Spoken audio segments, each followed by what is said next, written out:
BTC बा बिटिआरआव थाखानाय बुस्थुआनो सम्पथियानो दिनै बिटिसिनि बायजोआव थांदों। आउट अफ इन बिटिसियानो आउट अफ बिटिसि बा बिटिआर जाहैदों। बेबादि मोनसे सम्पथिया दा बिराद जोंनि थाखाय मोनसे दुखुनांथाव बाथ्रा बर'फोरनि थाखाय, बिटिआर ओनसोलनि थाखाय। दा बेबायदि फारि फारि मोनफानि उनाव मोनफा गभर्नमेन्टआ दिनै जोंनि थाखानाय सम्पथिफोरखौ लांजोबोब्ला जों बोरै इयुना थांनानै थागोन? दा आंनाव मोनसे डाउट जायो। बेखायनो सान्ति सुक्तिनि गेजेरजों बेबादि मोनफा हरनायखौनो एग्रिमेन्ट खालामदोंमोन नामा? आंनाव मोनसे गिदिर कुइसन जायो। आरो बेनि सायाव नोंथांमोना सोरबाफोर आंनि भिडिअखौ नुदोंब्ला नोंथांमोना अननानै क्लेरिफिकेसन हो जे ओरै दंमोन बिटिआर एग्रिमेन्टआव। बे खोथाखौ आङो रिकुवेस्ट खालामहरबाय। लोगोसे भिडिअखौ जागायनायनि सिगां आङो इमारजेन्सिब्लाबो दिनै भिडिअ लाबोबाय। नोंथांमोना नैबे भिडिअ क्लिप्सखौ दसे नायनानै लाग्रोदो। लेटारा फैदों from Utpal Rajkumar registrar vigilance Guwahati हाइकर्टनिफ्राय। दा बेहाय जोङो साबजेक्ट मेटारा जाहैबाय designating the court of judicial magistrate and additional district and session judge court Rongya Kamrup as a jurisdiction court of Tamulpur and Goresar police station instead of Mosolpur. तारमाने मा जोंनि मसलपुर कोर्टनिफ्राय बेखौ रङियायाव दाननानै लांसिगोन। दा बे कारना मानि थाखाय जों बुंनो हाया, किन्तु जोंनि बिटिसिनिफ्राय जितु मोनखानाय थाखानायखौ मोनसे दिनै जोङो सासे एडभकेट हिसाबै आं बेखौनो बुंनो नागिरदों। जोंनि बर' फिसाफ्रा गोदोनिफ्रायनो आन्दलन खालामबोबाय थाबाय। दिनै जों बिटिआर सुक्ति खालामनायनि उनाव मा मोनसेबो जोंनि बर'नि फेभाराव मोनसेबो अर्डारानो ओंखारला। गासिबो मोनसे उल्थासो अर्डार ओंखारजोब्बाय। मैयानो जितु नटिफिकेसन, बे नटिफिकेसनाथ' ओरैबायदि गिखांथाव। खुलुमबाय। Hello' everyone, once again welcome back to the channel. दिनैनि गोदान भिडिअआव नोंथांमोन बयखौबो गोसो गोथारै बरायहरबाय। लोगोसे आसा खालामो इसोरनि अननायाव नोंथांमोन बयबो मोजां दं। स' दिनै मोनसे इम्परटेन्ट कन्टेन्ट लानानै नोंथांमोनजों सावरायनो आङो नुजाफैदों। स' नोंथांमोना भिडिअखौ स्किप खालामाजासे जोबजासिम नायलांबानो जाबाय। आरो बेखौ आङो रिकुवेस्ट खालामग्रोबाय आंनि फेमिलि नायगिरि बिथांमोननाव जे नोंथांमोना भिडिअ क्लिप्सखौ नायनानै आरो नोंथांमोनानो रायजो पाब्लिक हिसाबै नोंथांमोना साननो हनो बुजिनो रोंगौ हिसाबै नोंथांमोना मा लुबैदों आरो मा सानदों कमेन्टआव नोंथांमोना अननानै प्लिज फोरमायहर। दा बाथ्राया जाहैबाय जोंनि बिटिआरनिनो आन्डार दा Goreswar and Tamulpur police station बिनि सिङाव थानाय जुरिसडिक्सनेल कर्टखौ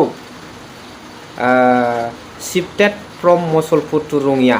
जोंनि जुरिसडिक्सनेल कर्टखौहाय बे मसलपुरनिखौ आरो रङियायाव इन बिटिसिनिखौ आउट अफ बिटिसि खालामहैबाय। बिटिआरनि बायह्रायावहाय लानानै थांबाय। दा जोंनि थाखाय जोबोद दुखुनांथाव बाथ्रा। बेवहाय बे एडभकेट सार बुंनाय माखासे खोथा क्लिप्सखौथ' आङो ससेल' होदों, गोलावमोन। बेखौ नोंथांमोना ससियेल मिडियाजों टाच थायो हिसाबै मिन्थिखासिगौ मा होनदों। बाथ्राया जाहैबाय बेयाव हाबनानै थानाय गिदिर खोथाखौसो साननांगौ खोथाया। दा दिनै मोनफानि उनाव मोनफा थांबाय थायोब्ला जोंनि इयुना बोरै जागोन? प्रमद बर' सार, नोंथांनाव सोंनो लुबैदों आं। दा नोंथांनाव एसेबो पावार गैया नामा गावनि थाखानाय सम्पथिखौ होबथानो हानाय? गावबागाव सम्पथिखौ बिगोमानाव सोंनांगौ, पारमिसन लानांगौ जायो। दा बेफोरखौ होबथानो हानाय पावार दंना गैया? दा गैयाबा गैया, दंबा दं। आरो दंसेयावबो सिरि थायोब्ला खिन्थु जारिमिना, गोथां जारिमिनखौ जारिमिन लिरगिरिफ्रा देनां लिरनानै गालांगोन। बेखौथ' ड्रेन अफ वेल्थ, मोनसे सम्पथिनि ओरै बोहैगारलांनायसो होननानै जों बुजिगोन। बेबो मोनसे सम्पथि नङा होमबा कर्टआबो जोंनि बिटिआरनि। दा बेखौ जारिमिनाव ओरैबादि लिरगोन सार प्रमद बर' सार, so many times the drain of wealth had been taken place during the reign of Pramod Boro' in BTR होननानै नोंखौ जारिमिनाव सनानि हांखोजों लिरनानै गालांबा नैबे फंसे खोथाखौ प्रमद बर' सारा जेब्ला बिटिआरआवहाय रायजो खुंदोंमोन बे समावहाय गोबां खेब बिटिआरनि सम्पथिफ्रा मालायनि आखायाव थांबाय थादोंमोन होननानै लिरनानै गालांदों। बै बुस्थुनि सायाव क्लियारिफिकेसनखौ खिन्थु नांथारगौलै, आं मिथिनो लुबैथारदों सार। नोंथां आंनि भिडिअखौ नुबाय बायदोंबा अननानै प्लिज बेनि सायाव क्लियारिफिकेसन हो। मा हिसाबै बेबादि थांदों, मा हिसाबै मोनफानि उनाव मोनफा जाथाय बायदिसिना जाबाय थानो मोन्दों इभेन आफ्टार दा बिटिआर एग्रिमेन्ट, मानो? बिराद गिदिर कुइसन सार। दा बेजों लोगोसे नैबे रंगुल बर' आदानि खोथाखौबो आङो एसे बुंदेरफानो लुबैदों जे दिनै बे रंगुल बर' आदाया सोरखौबा दालि ओंख्रि जाहोनो होनदों। बर'फोरखौनो, गावबो बर', खिन्थु गुबुनजों जामोनसाय सिरि एरसोनानै थागौमोन। दिनै बर'जों बर'खाय दालि ओंख्रि जाहोनो रेडि जादो मादो होननाय खोथा फैदों। माखासे हस जसफ्राव बुंदोंबो जानो हागौ, माखासेखौ हमथानो हायैयाव। बेफोरखौ माखासे कन्डिसनखौ लिडारा माखासे साननो हानाय गोहो थायोलै, कन्ट्रल पावार पेसेन्ट थायो।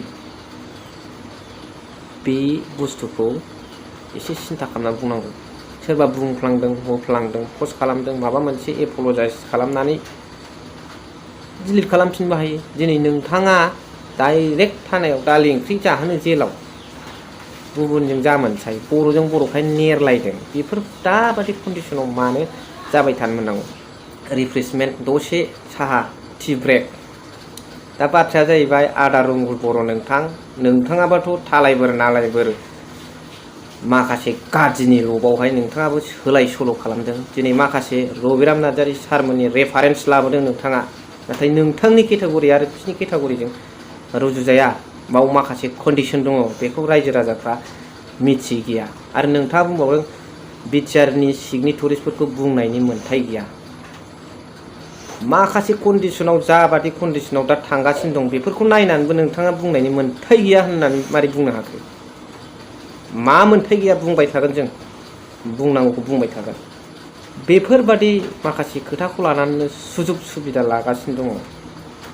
दा ओंखायनो सांग्रां जानांगौ जों पाब्लिक डेम'क्रेसियाव पाब्लिक हायै जेबो गैया। By the people, of the people, for the people, बेनो डेम'क्रेसिनि फुल मोनसे मिनिं गोनां खोथाया। दा बेखायनो हायो, गभर्नमेन्टआल' नङा, डेम'क्रेसियाव पाब्लिकफ्राबो माखासे गोबां पावार, बिहोमा दं, रल दङ।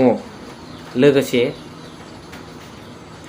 जे दिनै 3 इयार्स रानिंआवनो माखासे गोबां ड्रेन अफ वेल्थखौनो होनबावनांगोन, सम्पथिफ्रा थांबाय थानायखौ नुबाय जोंनि बिटिआरनिया। खिन्थु नैबे 5 बोसोर फुरा जाजासिमाव मा सम्पथि गुलांबावगोनथाय बेखौ नोंथांमोना कमेन्टआव लिरनानै हरनो दाबाव। दा भिडिअखौ बारा गोबाव खालामला गाइस, इमारजेन्सि। जायफोरा नायबाय बिथांमोनसिम रोजा रोजा साबायखर। थेंक इउ भेरि माच फर वाचिं। लाभ इउ।